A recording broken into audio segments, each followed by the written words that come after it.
As Black History Month comes to a close this evening, we're taking a look back at Idaho's Black history. Idaho has always had a very small population of Black people, but those who have chosen to settle in the Gem State have stories to tell. That's what Dan EVERHART with the Idaho State Historic Preservation Office is doing.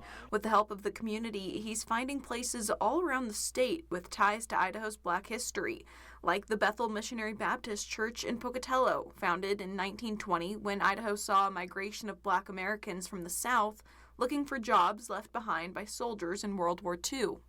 The story in Idaho is similar. In Pocatello specifically, we had a naval ordnance plant which was recalibrating naval guns that brought in a lot of African American workers.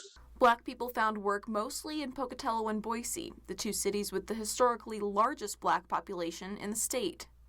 By 1920, Pocatello had the largest per capita population, Black population in the state, which was a whopping 2.4%. So a very small population overall. For decades, EVERHART says those populations were concentrated into neighborhoods where authorities pushed vice industries. So gambling, prostitution, liquor, these were the neighborhoods where those operations were allowed to grow. They were not discouraged as they would have been in a predominantly white neighborhood. And that was because the powers that be believed that those neighborhoods were less valuable. The citizens there were less valuable. So why not have these vice industries in those communities as well? But now job opportunities of all kinds are open to Black Idahoans, and Idaho State University continues to draw Black people from all over the world. Like Daniel APPAH. Born and raised in Ghana, APPAH chose Pocatello to start his career. Everybody had their own business. My dad had his own business, my mom, her own business, my uncles. So growing up, I never got used to or was interested in working for anybody. And a far cry from the vice industries Black people had been pushed towards, APPAH owns his own business, helping adults with developmental disabilities live independently. But APPAH is one of the few people he knows from his country that came to ISU and chose to stay. So I know friends of mine who own businesses. We're all here for school. They moved back and they have businesses out there, but it's just because they wanted to go back to family.